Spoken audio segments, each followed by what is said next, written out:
ನಮಸ್ಕಾರ ಎಲ್ರಿಗೂ. ಮನೆ ತಿಂಡಿ ತಿನಿಸು ಚಾನಲ್ಗೆ ಸ್ವಾಗತ. ನೀವು ಮೊದಲನೇ ಸಲ ನಮ್ಮ ಚಾನಲ್ಗೆ ಬರ್ತಿದ್ದೀರಾ ಅಂದರೆ ಸಬ್ಸ್ಕ್ರೈಬ್, ಲೈಕ್, ಶೇರ್ ಮಾಡೋದನ್ನು ಮರಿಬೇಡಿ. ಇವತ್ತು ನಾವು ಅವರೆಕಾಳು ಉಪ್ಪಿಟ್ಟು ಹೇಗೆ ಮಾಡೋದು ಅಂತ ನೋಡೋಣ. ಇದಕ್ಕೆ ಬೇಕಾಗಿರೋ ಪದಾರ್ಥಗಳು ರವೆ, ಅವರೆಕಾಳು, ಜೀರಿಗೆ, ಮೆಣಸು, ಹಸಿಮೆಣಸಿನಕಾಯಿ, ಶುಂಠಿ, ಕರಿಬೇವು, ಕೊತ್ತಂಬರಿ, ತೆಂಗಿನ ತುರಿ, ನಿಂಬೆಹಣ್ಣು, ಉಪ್ಪು, ಎಣ್ಣೆ, ಸಾಸಿವೆ, ಕಡಲೆಬೇಳೆ, ಉದ್ದಿನಬೇಳೆ. ಮೊದಲು ನಾವಿಲ್ಲಿ ಒಂದು ಕುಕ್ಕರ್ಗೆ 1 ಬಟ್ಲಷ್ಟು ಅವರೆಕಾಳು, 1/4 ಚಮಚ ಜೀರಿಗೆ, ಚಿಟಿಕೆ ಉಪ್ಪು, ಅವರೆಕಾಳು ಮುಳುಗೋವರೆಗೂ ನೀರು ಹಾಕಿ 2 ಕೂಗು ಕೂಗಿಸ್ಕೊಳ್ಳೋಣ.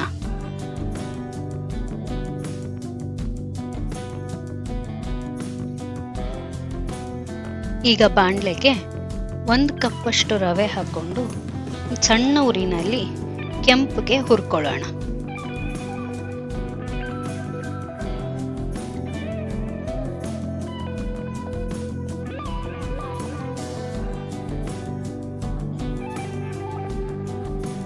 ಕೆಂಪಗೆ ಹುರ್ಕೊಂಡಾದ್ಮೇಲೆ ಅದನ್ನ ಒಂದು ತಟ್ಟೆಗೆ ಸೈಡಲ್ಲಿ ಬಗ್ಸಿಟ್ಕೊಳ್ಳೋಣ.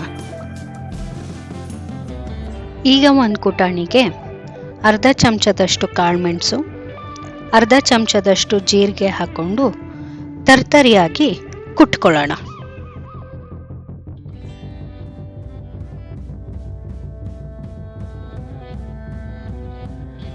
ಕುಕ್ಕರು 2 ಸತಿ ಕೂಗಾಗಿ ಕೂಲಾದ್ಮೇಲೆ ತೆಗೆದು ಕಾಳು ಬೆಂದಿದೆಯಾ ನೋಡಿ, ಕಾಳು ಮತ್ತೆ ನೀರನ್ನ ಬೇರೆ ಬೇರೆ ಮಾಡ್ಕೊಳ್ಳೋಣ.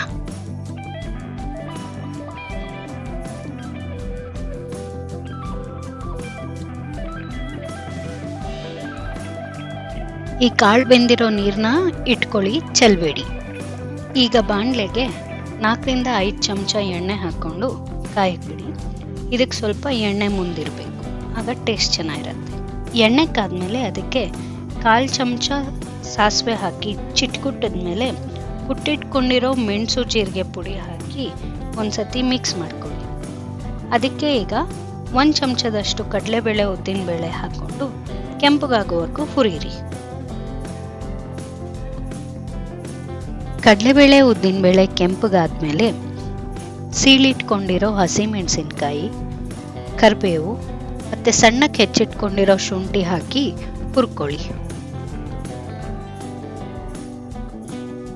ಈಗ ಇದಕ್ಕೆ ಬೇಯಿಸ್ಕೊಂಡಿರೋ ಕಾಳನ್ನು ಹಾಕೊಂಡು ಚೆನ್ನಾಗಿ ಹುರ್ಕೊಳ್ಳಿ.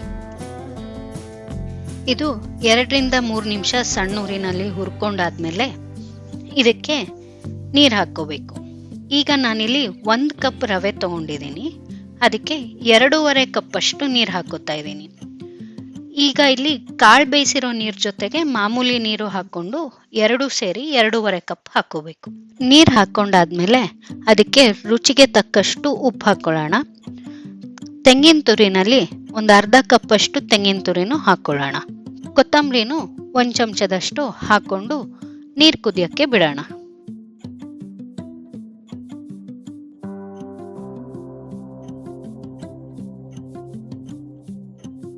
ಈಗ ನೀರು ಕುದ್ದಾದ್ಮೇಲೆ ನಿಧಾನಕ್ಕೆ ರವೆ ಹಾಕ್ಕೊಳ್ಳೋಣ. ಕೈ ಆಡಿಸ್ತಾನೆ ರವೆ ಹಾಕ್ಕೊಳ್ಳೋಣ, ಇಲ್ಲಾಂದ್ರೆ ಗಂಟಾಗ್ಬಿಡತ್ತೆ. ವಿಡಿಯೋಲಿ ತೋರಿಸಿರೋ ಹಾಗೆ ಹಾಕ್ಕೊಳ್ಳಿ.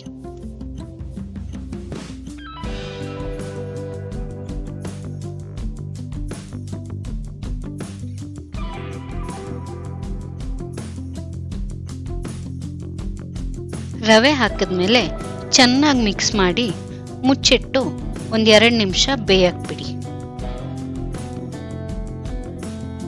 ಇದು 5 ನಿಮಿಷ ತಟ್ಟೆ ಮುಚ್ಚಿ ಬೇಯಿಸಾದ್ಮೇಲೆ ತೆಗೆದು ನೋಡಿ, ರವೆ ಎಲ್ಲ ಫುಲ್ಲು ಬೆಳ್ಳಗೆಲ್ದಿರ ಬೆಂದಂಗಾಗಿರುತ್ತೆ. ಅದನ್ನ ಚೆನ್ನಾಗಿ ಮಿಕ್ಸ್ ಮಾಡಿ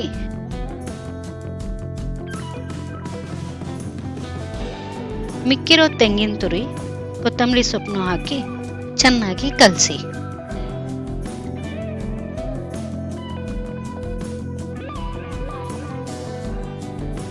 ಈಗ ಸ್ಟವ್ ಆಫ್ ಮಾಡಿ ಅರ್ಧ ನಿಂಬೆ ಹಣ್ಣನ್ನ ಇದಕ್ಕೆ ಹಿಂಡಿ ಚೆನ್ನಾಗಿ ಮಿಕ್ಸ್ ಮಾಡಿ.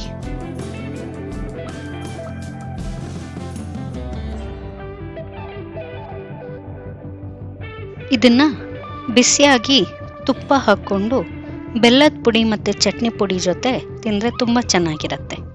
ಈ ರೆಸಿಪಿ ನಿಮಗೆ ಇಷ್ಟ ಆದಲ್ಲಿ ಸಬ್ಸ್ಕ್ರೈಬ್, ಲೈಕ್, ಶೇರ್ ಮಾಡೋದನ್ನು ಮರಿಬೇಡಿ. ಧನ್ಯವಾದಗಳು.